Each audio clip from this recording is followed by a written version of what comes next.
svg.com to learn more.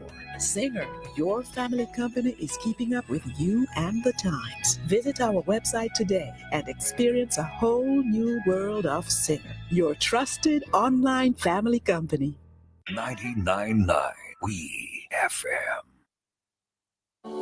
Your health matters. How much do you know about what makes up a healthy lifestyle? Your health matters. How do you define good nutrition? Join Dr. Jerol Thompson, physician, specialist, and notable environmental conservationist, every Wednesday, 8 to 9 p.m. here on WeFM 99.9. Your health matters.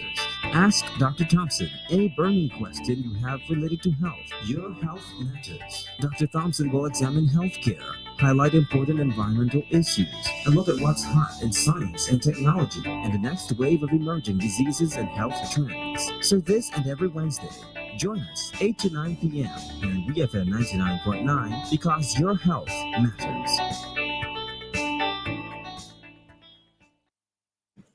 Ready now? Yes, good evening. Good evening on another Wednesday night, 8 p.m. Put your pot on the fire. Your health matters. This is a type of program that everybody should be just sitting back, relaxed, and listening to. But at the same time, we also want you to get involved. If there's something you want to know a little more of, pick up the phone.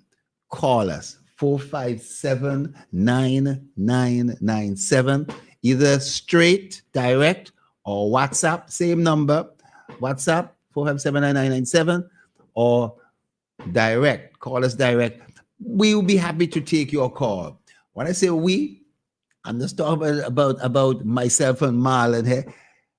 As I have, from time to time, I have a guest. I have Tammy Williams. She's here with us. She'll be helping me out, digging in deeper into some details. And, some of the terms that we use, we're going to try and explain them. We are going to even spell them out for you if you want to write them down and so forth. So you can look them up, Google them afterwards and so forth. And we want to help you. Your health matters.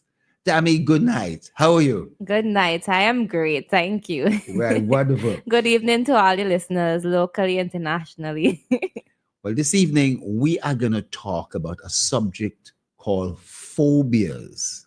Marlon, phobias. A lot of us have little phobias. You have phobias? What kind of phobia you have? Marlon say he's a common one, a very common one. We're going to talk about all that. But before we do, I want to introduce this topic under a broad heading of what's called anxiety. You heard of this term. People use this term anxiety. What is it really all about? Well, anxiety involves, a complex set of chemicals that are being released, whether inside your brain, inside some of your nerve endings, in different parts of your body, and they have specific effects. Now, I'm going to use a term. There is a particular part of the brain. Let me say it's deep in the brain. It's called the amygdala. Yes. Yay. Point for me. Yeah, the amygdala. And boy, this is a special part of your brain. Normally we just talk about the brain in general. Brain. Marlon, you are a technical person. You have a computer. There's whole different parts of the computer, isn't there?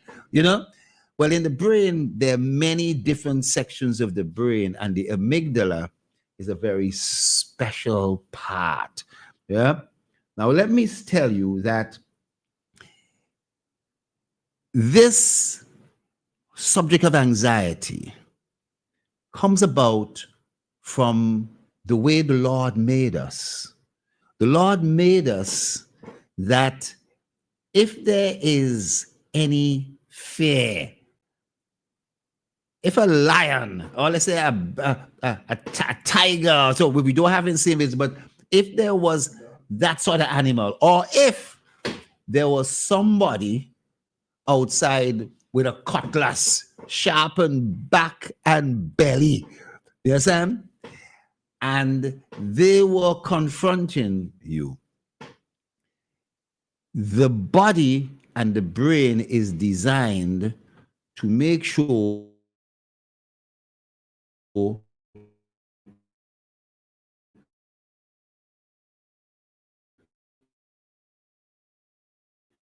you fight or flight. So that person who has a cutlass sharpened belly, guess what? You could take the chance of attacking that person with that cutlass and hoping they don't chop you first, or you can engage in flight, you can run. But let me tell you, the big issue is if you start to run, or even if you start to fight, how do you overcome that individual? You start to run, and the person is running faster than you. That's not a good thing. And then if you try to fight and the individual is bigger than you and knows how to wield the cutlass, or the lion has sharp teeth, the tiger has sharp teeth, boy, I tell you something, it may not be a good outcome. But the way the Lord made us, he was able to allow that when we experience that real great sense of fear, of threat, of stress, that we go through this fight and flight. And I want to tell you about some of the chemicals. There's one you know about called adrenaline. And another name for it is epinephrine, right? And then there's another chemical called norepinephrine or noradrenaline. There's also something called serotonin. But all these things do different things. And then there's something called cortisol and some others. But cortisol is not so much released from the brain, it's released from another organ inside your belly, not the brain itself. And these things, the purpose of some of these things during fear is to open up our blood vessels so that more blood is running to our muscles, the muscles of our legs, the muscles of our arms, so that if we're going to run, boy, we could run faster. It opens up our eyeballs. You know, the hole in your eye there, called the iris, it opens it up so we are getting maximum light. We can see, you know, we are scanning, and it does a whole sort of thing to make us more alert and aware. And if you decide to run and fight another day, these actions can help you get away.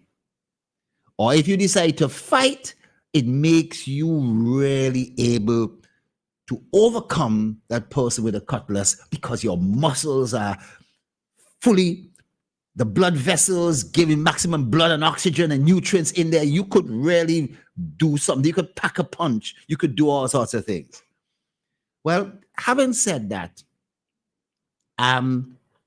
there's some people who get this reaction somewhat inappropriately at times. You understand?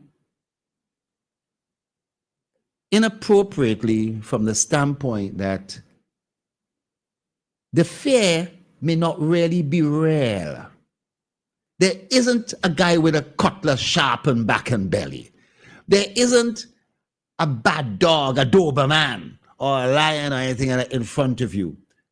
But you are feeling as if there is something similar to that. And so I'm not talking about a real fear that you are experiencing. There is something that you are interpreting as a fear, but it may not be. And so there's a whole range of a group of conditions called phobias, right? Now, I'm going to tell you that if somebody appears at your door with a cutlass, sharpened back and belly, or gun, and I hate to say that, your anxiety, built-in anxiety reaction, your fright and flight will kick in, and you hopefully will do the right thing, and hopefully you will live to see another day. I'm going to put it that simple. But I want to get into now these phobias, and I'm going to ask Tammy to help me. Help me. What are phobias? Let's get into this detail, because a lot of people realize they have phobias. They've been told they have phobias. Marlon just said he has claustrophobic, but he was in the studio. I came here, he was in the studio by himself listening to the thing. But that's not, you don't have a fear of being alone. You have a fear of a whole ton of people being inside here. Which one? Usually is if enclosed places. enclosed and it's like So like in here. usually because it's cool, I'm good. If it's hot, I found out that is what triggers it. I see. Because Yes. it will trigger it. Like, Yeah, once it's cool and everything, the Prime Minister has been talking a little bit about going into them old outhouses and cockroaches and other things. I went into one a few days ago, and I could understand why. I think I must have I think I have a outhouse phobia.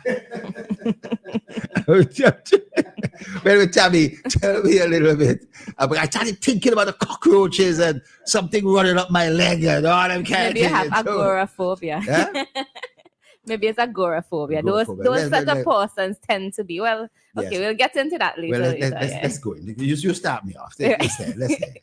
Right. So before I actually go into the actual definition, just to start.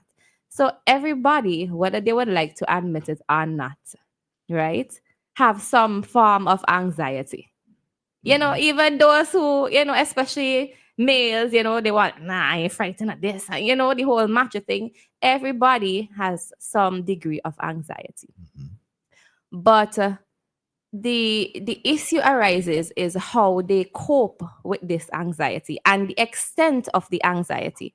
So, for example, a spider. We might see a spider and we might feel uncomfortable, right, Marlon? But is this discomfort affecting me going to a camp because I don't want to encounter spiders? Or is it this discomfort affecting me as a technician because I don't want to deal with the TV because the spider is on it? So that is where it becomes problematic. So it's like you're choosing longer route or the more, it could be expensive route. Just you're doing everything to avoid this particular could be an event or it could be an object. So one might say to really determine whether it is a normal fear or a phobia, is my response exaggerated? Since I didn't even started the definition yet, but you understand and you follow me. Is my response exaggerated or irrational, as opposed to is this a normal response, right? Or average, what the average population would do in such events, right? So it is a type of anxiety disorder. That is very important to note. And why is it so important? Especially, it is the most common mental or psychiatric illness. And it affects functionality. So it affects how we interact with persons. It affects, phobias tend to affect those sorts of, those elements. Interaction with persons at work and daily activities.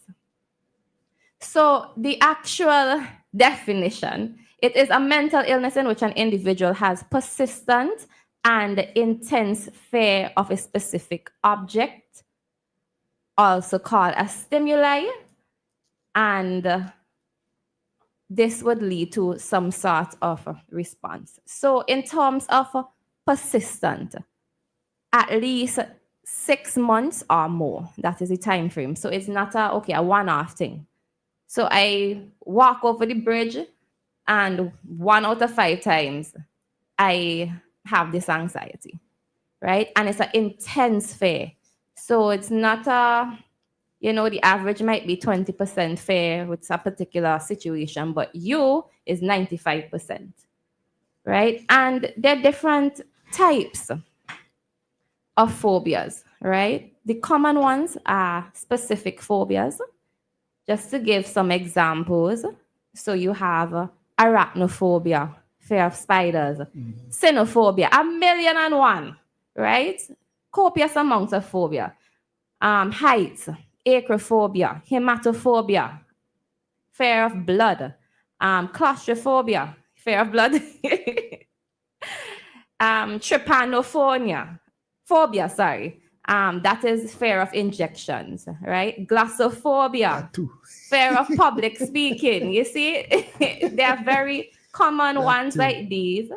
And then there are very rare ones, like the fear of, their terminology is for the fear of paper or the fear of bathing, right? So that is specific phobia. Then there's agoraphobia, which is an extreme fear to places where you feel like you can't escape. So these type of phobia, like I was telling Doc, you prefer the home environment, right? And then there's social phobias, which is a common one. So fear of social interactions and events. The social phobia, you're especially you're afraid of being embarrassed or judged by persons. And these phobias could also be categorized into 5 main categories. So environment, so disasters, water, darkness, afraid of darkness, animals, like we mentioned, the spiders, alligator, dogs, right? Medical, so injections, blood, cuts. Those two. And situations is a very important one too, right? It's so for example, flying, driving, in closed spaces, as we mentioned before. And the thing with these phobias is like you're feeling like what was a very important symptom is like you for a lot of persons you feel like you're dying, right? So you're caught in this elevator and it's like, I need to get out. Oh my gosh, I'm going to die here. That is how you're feeling, right? It's it could really be uncomfortable for persons. In terms of the epidemiology, just a little bit on it. Generally it's like 10% of the world's population, but like around 12.5% in the US specific of persons having phobias. Pretty common. And the causes of these phobias. So there's really, to start off with, there's no known cause to start off with. But there are some speculations of what the cause may be, such as genetics.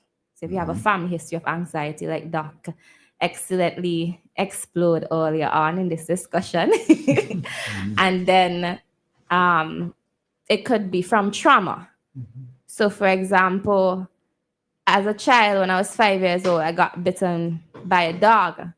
And because of that bite, I allude all the dogs, right, so every single dog is going to bite me. You have these negative thoughts, and then because of this you avoid any situation where you may be around a dog, right? There's also observational, so you observe persons reacting to certain events or objects. It could be as simple as in the household,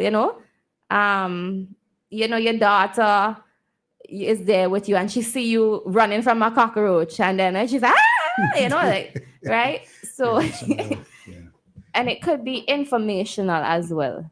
So I've recently read a newspaper article with this person dying in a car accident.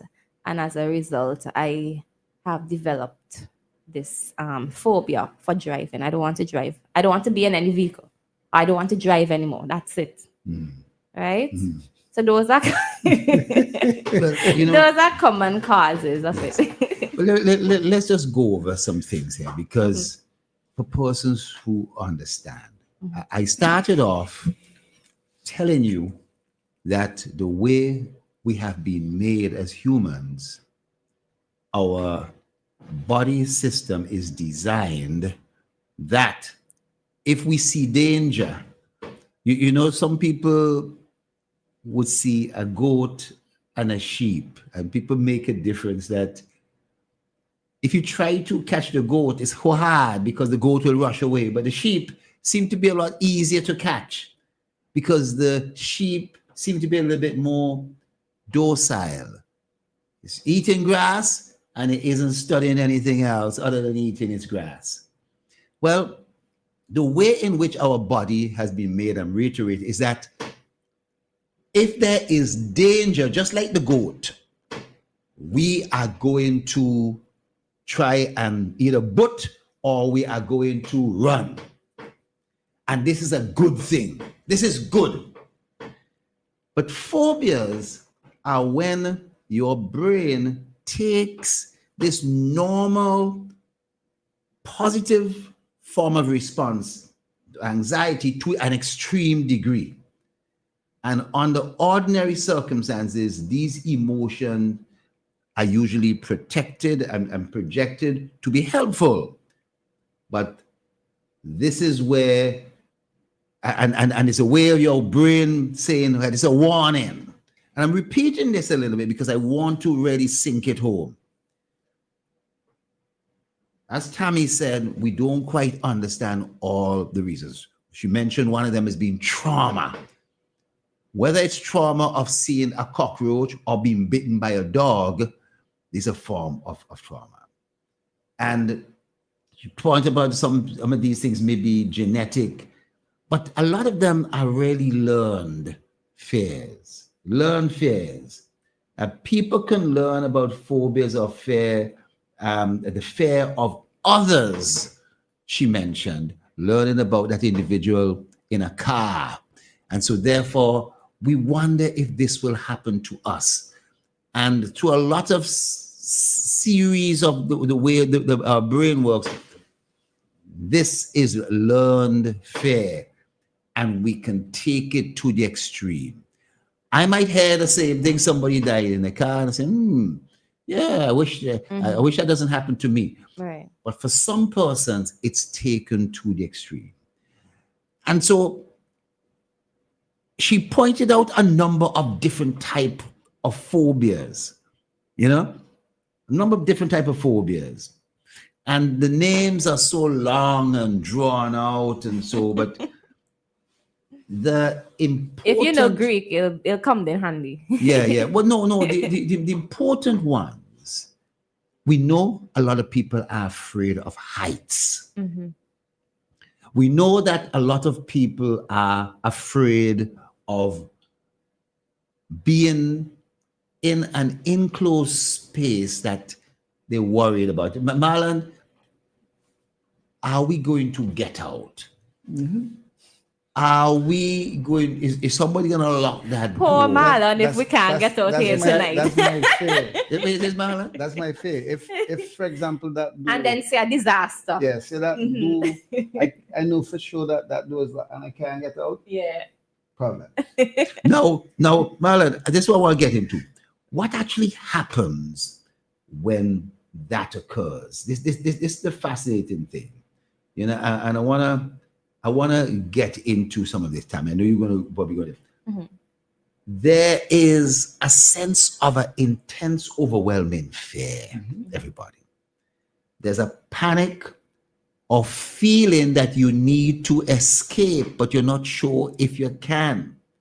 There's a feeling you are in danger, or you can be in danger. There's a feeling of a disconnection from your own body. You're wondering, what the hell is going on? Right? It's called a depersonalization, right? DEPERSONALIZAT or SATION, or the world around you is not real, right? Your heart rate starts to increase, your pulse starts to increase, and then as a result, you start to sweat a little bit. Yep. The sweat can be cold sweats, chills. You start shaking and trembling, some persons. Some people get nausea and the stomach feel queasy, or you could actually start to vomit. You know, stomach ache, a tightness in your stomach. And I'll come to that, the tightness in your stomach, then a tightness in your chest. You understand? And then trouble breathing, as if you have asthma. A lot of asthmatic patients, they have a part of it is anxiety type of related asthma. Feeling dizzy, headache, and then fainting, and all sorts of other things. You know, we could go on. But this is a typical kind of anxiety. At the extreme, it could lead to a panic attack. But most people who have been experiencing this, they can't explain why, but they're hoping they can get away from it.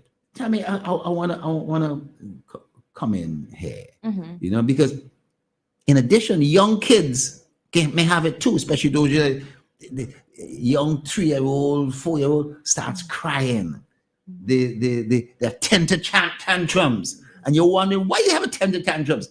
They're having their own anxiety for some reason or the other. What it is, it may be you leaving. It may be they can't handle you leaving them alone. You're leaving them alone with some stranger, some daycare person who just come for the day and so forth. What? Mommy leaving me? Daddy leaving me? Oh my gosh. You know, they will go quick to throw things out. They don't know what to do. There can be these phobias, but at the same time, you know, the type of phobias where I have to draw blood from somebody. I have seen where people bend that needle. Yes, they allowing me to draw that blood because I am gonna kill them. I pulse rate, double the pulse rate. They're sweating. They're not gonna allow me because I think a lot of men are like that. You know what I mean? Yeah, mostly men. Tammy, And you have to be careful. Some of them will pull away, and you know, man, which brings us to the needles injuries. Yes. My thing with that, I'm fearful of needles, but once I don't see it, I'm okay. So, I would we have turn to away. hide it. We have to I hide would it. turn yes. away, and you could do whatever, then I'm okay. No, why is that, If Marlon? I Why? look at it, Why? I don't know. Why is that? Why is that? I really don't know. You don't but know. that started happening to me just some years ago. Just a few years ago? Not few, well, some years ago. Yeah. It never used to happen to me when I was younger. Yeah. And then even with the claustrophobic stuff, it just started happening to me maybe 10 years ago. But that's strange because Marlon, you often seem as the calm. You had any cool, traumatic collective. episode, the blood taking? No, Okay. not that Yes. I remember. But I think with some of those things, I kind of develop a way to deal with it. Yes, Okay. yes, yeah. Well, we're gonna get into that, but you may have what's called a learned approach, built up over a period of time, reading, hearing this. That's what I said. You deal with electricity, the risk of being electrocuted. You ain't afraid of that sort of stuff. Oh yes. Not really a fear. I don't want it to happen, but Yes, yeah. But anyway, so let's get down into. And before you continue, Doc, what makes tonight so special is that we have a real life example of our topic tonight. Yes, Big up Marlon. Well, I don't know. Remember other persons 4579997. You could tell us about these things. Yes. There are many different types of Tell us phobias. how you feel, your Yeah. thoughts. Your phobia may be height. Your phobia may be enclosed spaces, being alone. Your problem may be if too much people is in the room. You're afraid of crowds. And a lot of artists have that form of phobia anxiety too. A natural anxiety, going on stage to sing or speak or give a speech, and boy, your mouth card open. There's a mouth open, a story jump out. Is that no story is coming out. You understand? That's why they may need a backup, audio. Yes. I ain't get in trouble. I take that back. Yeah. So Tammy, tell us a little bit about we've been getting into the cause, and we don't really know, but we know some are genetic, some are learned, some are traumatic, and we don't. We have a caller coming through. Let's take this call. Hello, good night. Good night. Good night, yes. Doc, I want to speak about my phobia. Yes. I have a phobia in being in public, speaking in public, and just being seen in public. I speak daily, but as soon as I get out of that microphone room, I just have this thing about getting out and people seeing me and people coming up to me and speaking up to me. As a result, I don't go out at all, at events, at functions. I just don't know how to deal with it. Mm-hmm. Yes, it sounds, this is one of the forms of what we call a social phobia.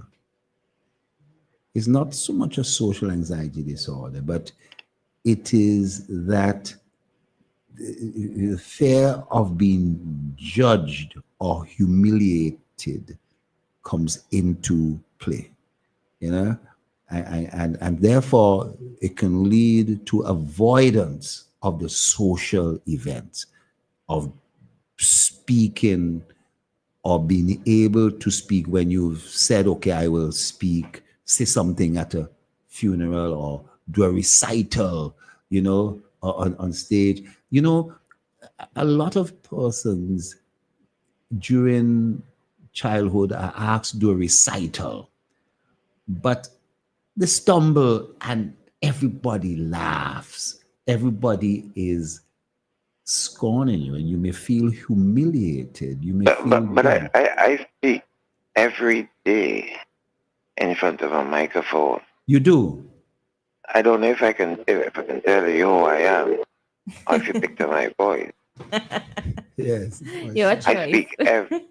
I speak every single day. Yes. But unless I am with my close friend, I just find it very difficult to get out. Like, even from walking from my business to my car, Yes.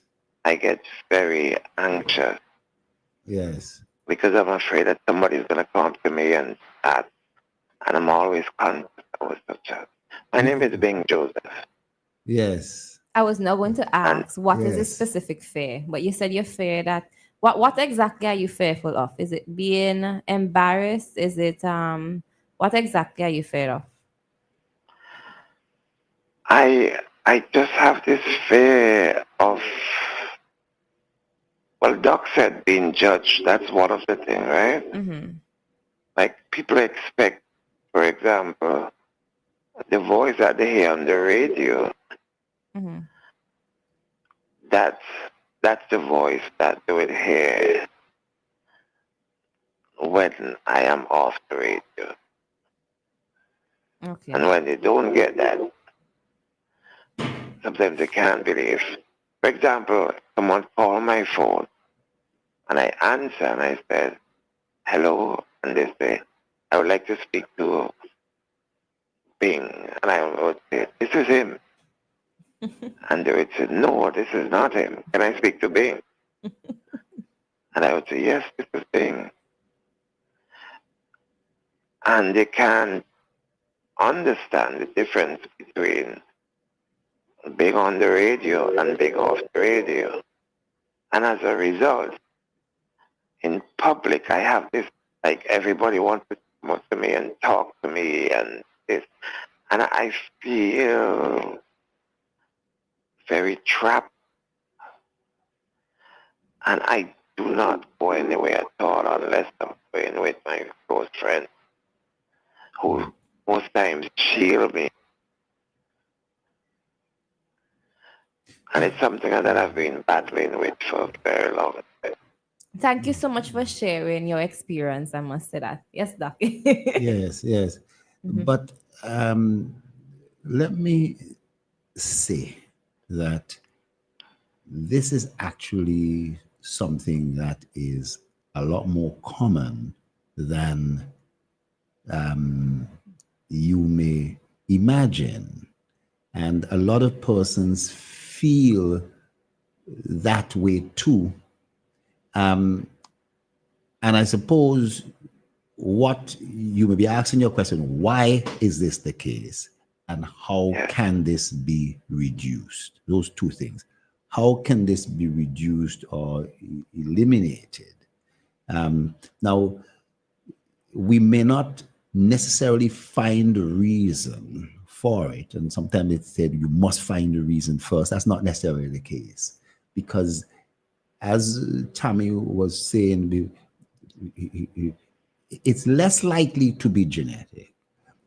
It is more likely to be a learned process, because the question one would ask is that, is this something that would have emerged, let's say 5, 10 years ago or 20 years ago, or has been there all the time? You know what I mean? Like for example, Doc, I will never walk the streets of Kingston because I have this fear. That's not a fear, but it's more, I just... Definitely a phobia affecting your function. Yeah, you'll never see me walking uptown. But I think I've seen you walking uptown. But not by myself. Not by yourself. Not by myself. Yeah. Now, that next question I was saying is, in how can this be reduced? And is it that it's not a bad thing that you feel very comfortable in the presence of other persons? The question is if it's only a few specific persons. You know what I mean? Because... And they have to be specific persons that I'm comfortable with or that I'm close with. Yes. My circle. Yes. Well, I mean, I want to say that this, I'm not going to ask you if you have ever sought any sort of therapy for this. If you've laid down, I could put it, if you've laid down on a couch, you know what I mean? To relate this to someone, a professional, who may be able to guide you through this, because I think that this is something that can be handled, you know? And like, for example, I get invited to functions and even all the time. yes. And I will never go. Like my staff know, for example, whenever they know they want to he would not. Because it's a fear, but it's not a fear of being harmed, but it's a different kind of fear that I can't bear. Yeah. Yeah. And it's real. Like going into a supermarket or going into a store. What do you actually feel when that happens? What is it you actually feel when that happens? Yeah, what Like exactly I just are want you to fearful disappear of? and get it. But why? You ever thought of the why? Or what maybe contributing to this Okay, the fear? why is Mm-hmm. the constant people constantly coming up and talking to me. Yeah. That's one. And when they don't hear the person they expect to hear, it's a feeling that, how do I put it? They want to hear the person that they hear on the radio. Right, like you mentioned. Oh yeah, okay. So it's that Right, specific. that's Okay. one, right? And then the other thing is, I just feel like if I'm being constantly looked at and judged, and as a result, I just want to just go into a shell. Mm-hmm. My friends know that about life. Well, not to cut you off, Ving, but do you think you are the big bad man? But when I'm in a room by myself, yes, but when you're in a room, you are you, right? And there's nothing wrong with that, because the big bad man, you basically are able to engage and quick fire, hit back, change topics, whatever the case might be. You're able to pull things out quickly and question somebody on a particular statement that you feel isn't right, and your expressions and so forth, comes off that it's hype, and it draws attention, it draws listenership. You understand? yes. But as soon as I walk out of that studio, Yeah. I feel completely different.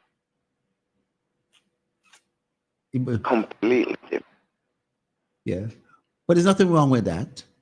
There may not be anything really wrong with it. Is it that you would prefer to be that way throughout? I know people may expect that from you, but do you want that yourself? Did we lose him? Hello? Yeah. Is it that you would want, okay, people may want you to be like that, but do you want to be like that outside the studio as well? No. Right. And you are not like that, but you are you. Is it that you're feeling uncomfortable not being like that because persons expect you to be like that? Yes. I think that's the case too, based on what is the caller is saying. Yeah. I think that I definitely think it's phobia. Crowd, event, be seen. I know it's a phobia. Mm-hmm. Like I would drive from my office straight to my house, would never stop, never going anywhere from my house straight to my office. I would only go out with my friends, and they'd know that I have this issue. They will always shield me. I'm just curious about something though. If persons are around you and these persons are not always there to fully shield you, how do you feel? What symptoms do you see? Now, I know a little more about you, but does your blood pressure go up? Does your pulse rate go up? Do you start to breathe I funny? start sweating. I start panicking. Yeah. I don't know how to respond. Yeah. Is there Yeah. a particular traumatic event that you experience with socializing with other persons? Maybe somebody told you No. something offensive or judgmental. Yes, all the time. Because they don't, like for example, they want to hear the person that they hear on the radio. Yeah. And when they don't hear that, Hmm. some people will get angry or will hit out, will lash out. If they don't hear that person, so they will judge me. Who you think you is? That kind of thing. Yeah. Understand? Because they expect to hear that person Yeah. Is it that they hear on the radio, and I'm saying, my mind, I'm saying, yeah. but I'm not on the radio. Yes, yeah. I will And always. especially now during the political season, Yeah. everywhere, like, there's always, which I limit my movement, I see. even more so. Yeah. Bing, let me say that this sounds classical, we call agoraphobia. You understand? It does sound like that. Definitely that. Yes. And I can tell you that this is one of the easier of the phobias to be able to deal with, you know? And as I said, I don't know if you have dealt with anybody. You travel a lot to places like Canada and so forth, I'm sure, time. And it may be important to be able to sit down with somebody. I could call you at another time, you know?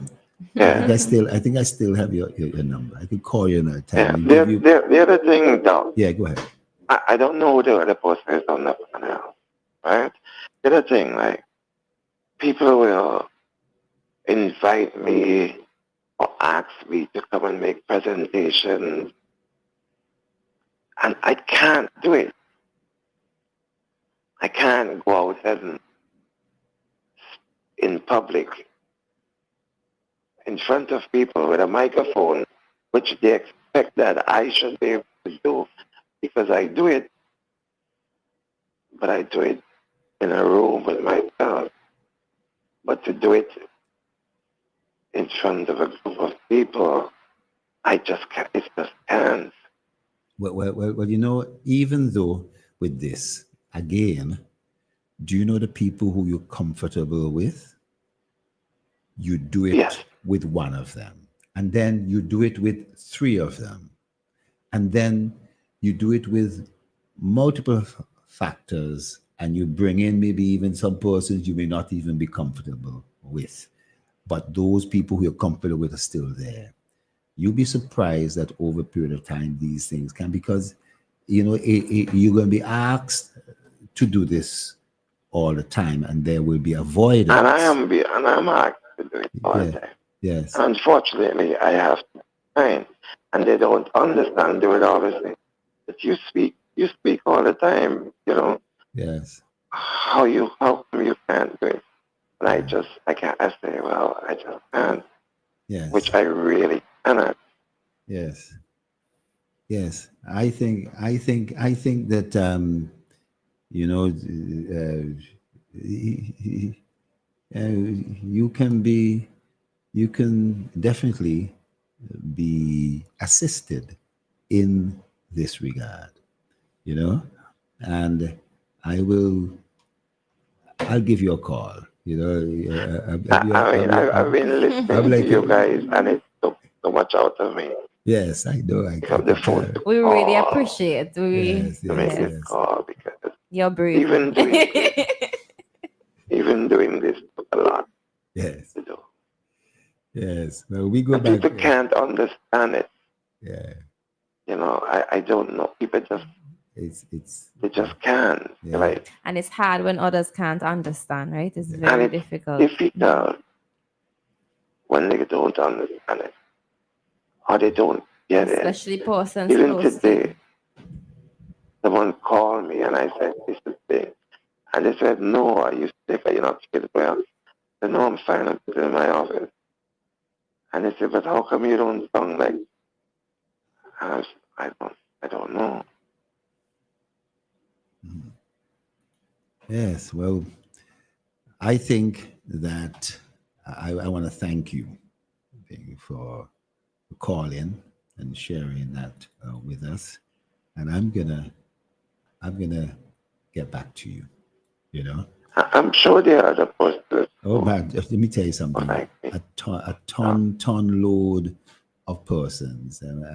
Agoraphobia is a lot. It's amazing how difficult to pull some persons out of the house to go to a particular function. They will offer excuses about going this. I don't have a dress. I don't have the right dress. Even to go to church. Yes. So, Yeah. I have problems. Yeah. Well. I think you know, it can be dealt with. You know. So you know, it's the same number. I have your number, right? Yes. Yeah, you have my number. I'll give you a call. All right. Thank you, and I really appreciate it. My pleasure. I really appreciate the program, and like I said, it took much out of it. Sure. Okay. Yes. You know, if I miss something, Sure. I'm speaking on the mic here now, right? Yeah. And I could not have done this. Yes. But now, I think Gary is the one who really helped me with this. Truth? Well, because I never liked the mic. Yeah. Never like a mic. Yeah. And now when I started working, I hardly spoke on the mic. And now you now feel comfortable. Progress, proud. Well, you know, Tammy, but let's just get into a little bit of from the treatment point of view. Let me go first, and then I want to bring you. No problems. Fill in any gaps if there is. You know, and then I don't. The term psychotherapy, it's therapy, you know what I mean? And there's cognitive behavioral therapy, CBT. This is a highly effective treatment that helps you change how you think and behave in response to your fear. It's critical. And then there is this exposure therapy. Exposure therapy, a common type of cognitive behavioral therapy. This involves gradually and safely exposing yourself or the person to your fear. So, Marlon, your exposure to that microphone gradually, you know, would have helped. And then, you know, systematic desensitization, all these fancy words and so forth, you know, a component of exposure therapy too, where you are slowly exposed to a feared object or situation. This comes like, you know, with dogs and spiders and lizards. In fact, Marlon, you're the amount of women who are fearful of lizards and spiders and rats. They're afraid of the lizard running up their legs and so forth. Cockroach for me. What was that? As Dave? Yes, Dave, how are you? Yes, sir. Well, Dave, you got a couple of minutes. I want Tammy to finish off this thing here. Go ahead, please. Hello? There is a lot of static in the background. Yes, there's a delay. Dave, are you on? Oh, sorry, Dave. Maybe it didn't. Tammy, let me bring you in here. There are a couple of other things that I could be. Acceptance and commitment therapy. These are some big terminology that were designed for the. But and then medication. But I'm not going to go into detail with medication. But what do you think, Cami?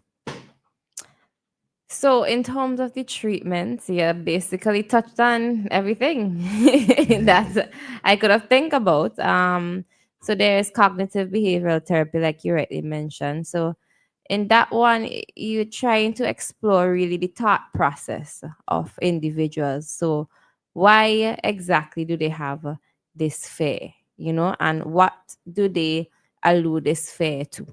Is it that with the bees, they think that they're going to get this thing is going to cause them to die, right? And is really trying to work with them to create positive thoughts, so turn these negative thoughts into something positive. Let them know that not every time that a bee is around, a bee would attack, and what is the likelihood of the bee attacking, which is a small percentage. So let them face reality, help them to face reality in that regards. I mean, and who knows, maybe they might watch the bee in a different light. They might, say, oh, bees are actually pretty creatures, and all these would help to relax them and overcome their phobia for whatever object or event they have it for.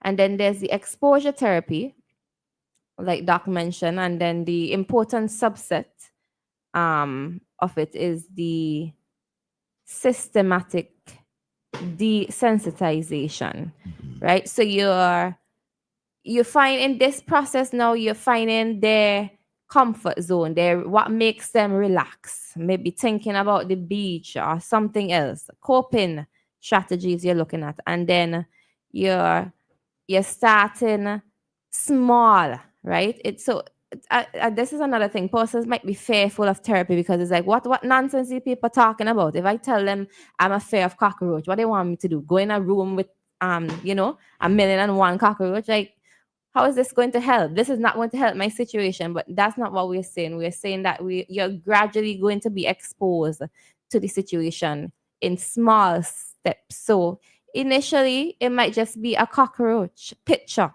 you see, right? Or it might be the cockroach picture, and then it might be, you see a cockroach from a distance, but you're in an enclosed, safe area. So the cockroach cannot come to you, right? But you're seeing it real, live, right? So you start off a lot of these training sessions tend to do is start with virtual, and then they bring it to reality, right? So it makes it easier for them to cope when they actually see or experience whatever they would have been fearful of in reality, right? So that is the exposure therapy. And it's reminding persons that, hey, nothing terrible is going to happen. You are blowing the situation out of proportion. Just calm down, relax, all is going to be well, right? And apart from what was discussed, there are actual relaxation techniques that could be a form of treatment, like deep breathing, counting from 10 downwards. Yeah. And then the medications. Well, you talk about it. We're about to finish. And I want to thank everybody for listening. But counting from 10 downward is another one called the 3-3-3 rule for anxiety in this form. It's an easy technique, and it works. It involves looking around your environment to identify 3 objects very quickly. Without even moving your head, you can observe 3 objects: the chair, clock, and Tammy, right? And then then moving your body, they're moving 3 parts of your body: your eyes, your fingers, and your foot. And many people find this strategy helps focus the ground around them, and the anxiety then starts to ease. It's a form of distraction, right? It grounds you. I think we come to the end of the program, so once again, let me just say, I should have said you identify 3 sounds, 3 objects, and you move 3 parts of your body. The 3-3-3 rule. I want to thank you very much, ladies and gentlemen. We are just get after 8 and After 9. just after 9. Leave my duck. Yes, just after 9, and it's been a very revealing program. We're sleepy. Right? And these are things that persons can get help for. Thank you very much, Marlon. Thanks for the callers or persons who were trying to call and couldn't get in. We'll see how we can help in any small way. Thank you, ladies and gentlemen. All right. Good night. So just to close off, I know we're over time. That's okay. That's okay. Yeah, the Right, program but- is not on. Okay. So let's just remember too that the phobia is not just being in the event, it's also the thoughts. So, not just the I'm getting my blood taken, right? It's also the thought of the anticipation, right? That could bring on. That is all part of the phobia. And phobias can be very debilitating, but it's important for us to remember that it is very treatable. And recognize when it is affecting our functioning. So, because the functioning could lead to different things too, right? It could cause depression and other issues. Yeah. So, in these cases, to seek medical attention. You have to know what triggers it. Yes.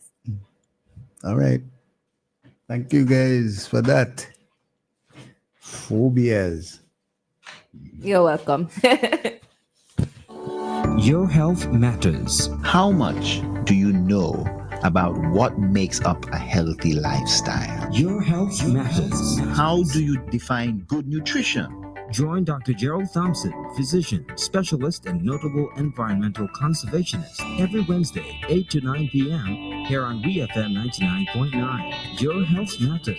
Ask Dr. Thompson any burning question you have related to health. Your health matters. Dr. Thompson will examine healthcare, highlight important environmental issues, and look at what's hot in science and technology and the next wave of emerging diseases and health trends. So this and every Wednesday, join us 8 to 9 p.m. here on WeFM 99.9 because your health matters. People's Pharmacy, for all your pharmaceutical, skin and body care needs. Located on Grenville Street in Kingstown. They open 8 a.m. to 8 p.m. Monday to Saturday. Call them today at 784-456-1170. People's Pharmacy also stock vitamins and supplements, personal care items, toiletries, children and adult pampers, and much, much more. And of course, get your prescriptions filled by a friendly and professional pharmacist. People's Pharmacy. Come in today and let us serve you.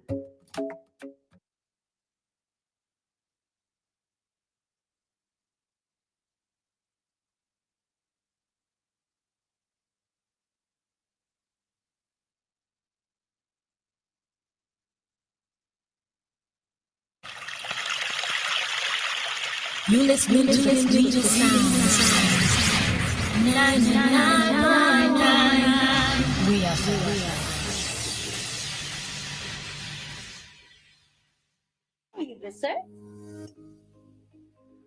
Our industry relies on all of us to play our part.